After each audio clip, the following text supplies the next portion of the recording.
రెండు తెలుగు రాష్ట్రాల్లో చోరీ కేసులు ఎక్కువైపోతున్నాయి. బంగారం రేట్లు భారీగా పెరగడంతో బంగారు ఆభరణాలు చోరీపైనే దొంగలు ఎక్కువగా దృష్టి సారిస్తున్నారు. అందిన కాలికి దోచుకుపోతున్నారు. గతంలో ఎన్నడూ చేయని సాహసాలు చేస్తున్నారు. రిస్కులు తీసుకొని మరీ దొంగతనాలు చేస్తున్నారు. పక్కా ప్లానింగ్తో బరిలో దిగుతూ చడి చప్పుడు కాకుండా పని కాని చేస్తున్నారు. బాధితులంతా లబోదిబోమంటూ పోలీసులను ఆశ్రయిస్తున్నారు.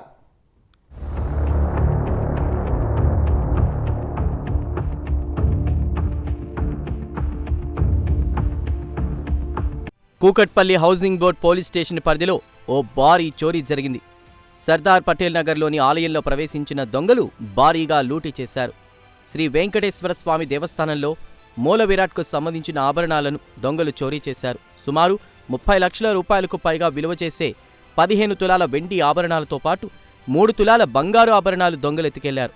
అర్ధరాత్రి 12 గంటల తర్వాత ఆ సమయంలో గుడిలోకి ప్రవేశించిన గుర్తు తెలియని వ్యక్తులు చోరీ చేసినట్లు గుర్తించారు. తెల్లవారుజామున రోజువారీలానే ఆలయాన్ని తెరిచి పూజ చేసే క్రమంలో పూజారులు చోరీ జరిగినట్లు గుర్తించారు. వెంటనే హౌసింగ్ బోర్డు పోలీసులకు సమాచారం అందించారు. ఘటనాస్థలికి చేరుకున్న పోలీసులు సీసీటీవీ ఫుటేజ్ క్షుణ్ణంగా పరిశీలించారు.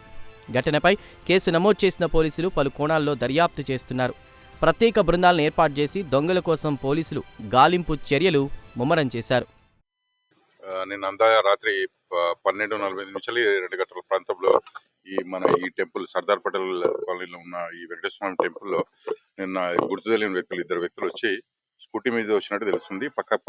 పక్కన ఉన్న గోడ నుంచి ఆ చిన్న గేట్స్ అందులోకి వెళ్ళి లోపలికి వచ్చి ఈ మెయిన్ టెంపుల్లోకి వెళ్ళి దాదాపుగా ఒక 12 నుంచి 13 కిలోల వరకు సిల్వర్ ఆభరణాలు అంటే శంకు చక్రాలు, మళ్ళీ అదేవిధంగా గోల్డ్ దేవునికి సంబంధించిన సిల్వర్ విగ్రహాలు మరియు అదేవిధంగా కొంత బంగారాన్ని కూడా వాళ్ళు దోసుకుపోయినట్టు తెలుస్తుంది. ఇమీడియట్ గా మనకి ఇన్ఫార్మ్ చేయగానే మన క్లూస్ టీమ్ కానీ, మన సిసిఎస్ టీం కానీ, మన లోకల్ పోలీస్ కానీ అందరూ వచ్చిందండి. ఇక్కడ వెరిఫై చేస్తున్నాము.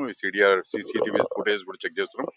అదేవిధంగా ఇప్పుడు దీని సిడిఆర్ పర్టికులర్ గురించి ఈ స్పెక్ట్రా కూడా తెప్పియడం జరుగుతుంది. సిసిఎస్ వాళ్ళని అడిగి ఆ తర్వాత ఈ ఫోన్ డీటెయిల్స్ కూడా తీయడం జరుగుతుంది. తొందరలోనే వీళ్ళను అప్రయన్ చేస్తామని చెప్పి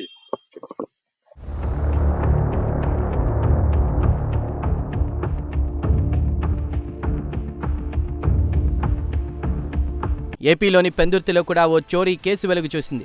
బంగారం చోరీ చేసిన మహిళలు అడ్డంగా దొరికిపారు.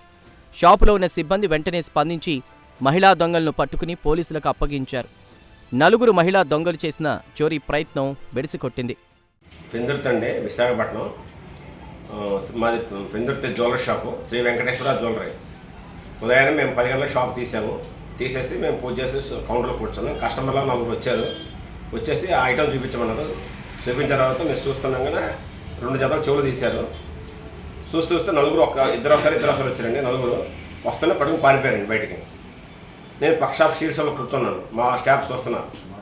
ఈలోపు మాకు ఎప్పుడు చెప్తే నేను పరిగెట్టడం వల్ల వాళ్ళు ఎక్కడికి విడిపోయారు.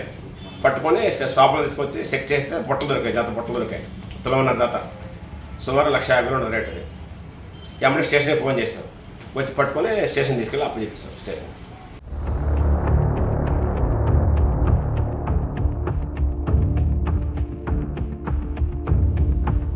గుంటూరులో తుళ్లూరు రామాలయంలో కూడా ఓ చోరీ కేసు వెలుగు చూసింది. పూజకు ప్రసాదాలకు వినియోగించే పరికరాలు, రాగి ఇత్తడి వస్తువులు దొంగిలించే ప్రయత్నం చేశారు. 3 మహిళలు ఓ ఆటో డ్రైవర్ కలిసి వచ్చి దొంగతనం చేశారు. చోరీ సామాగ్రిని ఆటోలో వేసుకుని పరారయ్యేందుకు సిద్ధమవుతున్న సమయంలో ఆలయ పూజారి గమనించి ఆటోను అడ్డుకున్నారు. ఆలయ పూజారి రొంపిచెర్ల శోభనాచుల లక్ష్మీనరసింహాచార్యులు పోలీసులకు ఫిర్యాదు చేశారు. పోలీసులకు సమాచారం ఇచ్చి దుండగులను పోలీసులకు అప్పగించారు. అర్చకులిచ్చిన ఫిర్యాదుతో పోలీసులు కేసు నమోదు చేశారు. తుళ్ళూరు గ్రామంలో రామాలయం దగ్గర రొంపిచెర్ల గోపాలాచార్య గారి ఇంటి ఈరోజు ఉదయం 10:05 నుండి 10:35 మధ్య వ్యవధిలో దొంగతనం జరిగింది. గుడి దగ్గర నుంచి బయటికి వస్తూ నేను చూసి అక్కడ మూటలు ఎత్తుతున్నటువంటి ఒక 3 ఆడవాళ్ళు, ఒక మగవాడు ఆటో అతను.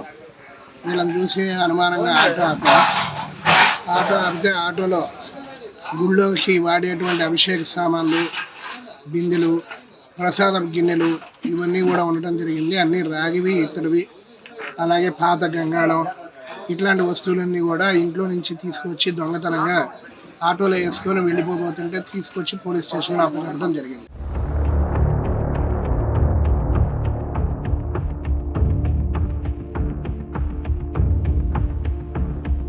ప్రజలు ఎంత అప్రమత్తంగా ఉంటున్నా, పోలీసుల నిఘా నేత్రాలు ఎంత పటిష్టంగా ఉంటున్నా చోరులు మాత్రం వెనక్కి తగ్గడం లేదు. రిస్క్ తీసుకుని మరీ చోరీలకు పాల్పడుతున్నారు. కొందరు మాత్రమే పోలీసులకు చిక్కుతున్నారు.